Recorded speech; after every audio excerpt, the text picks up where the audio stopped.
Good morning, guys. So let's watch this gnarly clip of the US Coast Guard going ham on a moving submarine. And then let's talk about it and how it's a good example of some things in journalism.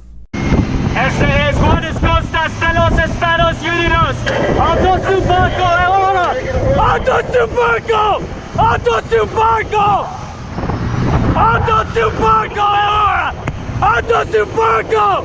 Auto su barco ahora. Auto su barco. Auto su barco. That's gonna be hard to get on. Auto su barco!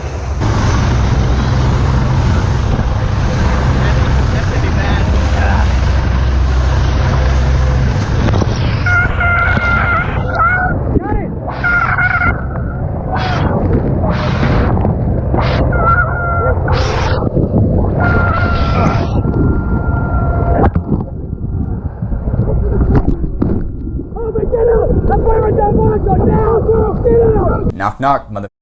Okay, so the Department of Defense released that footage on June 11th on their government website, and then it didn't really get any traction until a website called Task and Force picked it up, which focuses on more of the US military. It's a kind of small trade publication.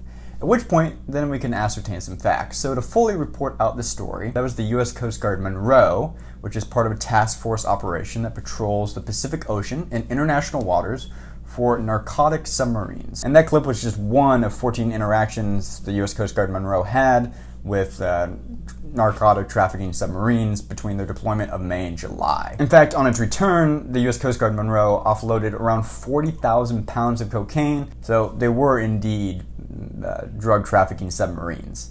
Now, I don't want to get into a political discussion about whether, what the drug laws should be and whether the United States should be policing it, but that's reporting the story out. So that's what actually was going on. Now, a few examples here. So how did this get picked up in the kind of newsos blogosphere? So when DoD released the clip, then Task and Force, a kind of trade publication, picked it up. Then, around yesterday, on July 11th, it got some traction on Twitter. Some people started tweeting it out, at which point a more mainstream publication, TikTok, Bloomberg's subsidiary for digital media, picked it up and put out the clip. Now, I actually saw it on Twitter before TikTok went out and put out the clip, but if you go to Bloomberg's version of putting out this video clip, they don't add anything to it. They just literally caption what happens in the video. And this brings up a couple interesting points. Did they actually report out the story? No.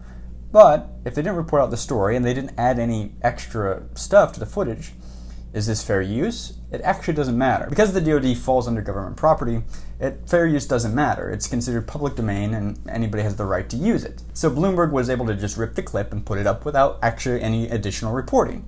And it was fine because it was public domain.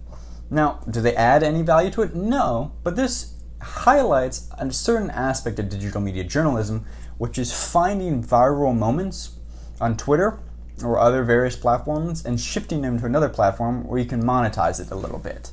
So, like myself, I'm sure they saw it on Twitter, realized it was Department of Defense footage, grabbed the footage, were able to upload it to their platform onto YouTube and monetize it and make some money. And you see this time and time again with Facebook videos where like a Brinks armored truck, broke open on the freeway, and then there's footage of people stopping in the middle of the freeway and picking up $20 bills. It's small viral moments that news agencies pick up, grab, and then quickly turn around because they know people will watch it. And often the way they get around it, even if they don't have permission, so let's say it's not a Department of Defense footage that is public domain, but just any viral clip on Twitter or something they found, by reporting the story out or claiming it as newsworthy, they can get around fair use. Yes, they can reach out to the individual on Twitter and say, hey, can we use this? And often the Twitter user is unsuspecting and doesn't realize they could maybe charge for a license and just agrees. But two, they can say they add value to it by saying, well, we talk about how it's just related to the story. So let's say a hypothetical with this story of the guy going ham on the submarine. Let's say it was actually owned by an individual who shot it on his cell phone. And that individual didn't want to grant permission to myself or Bloomberg to run the video. Well, a way news agencies get around this is then by not making the video the subject of the story, but the events, and the video just an ancillary part to the story. And you'll see this often. It's a headline a lot of news agencies use called "People are talking about," or "the internet is going crazy about," or "people are outraged over." And then they include the clip or the photo that they couldn't get permission to as part of the story because it's newsworthy, and then fair use.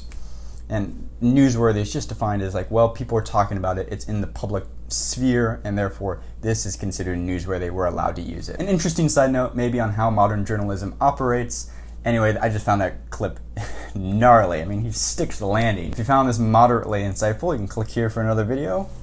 Thanks for watching. Like, subscribe. See you guys tomorrow. Bye.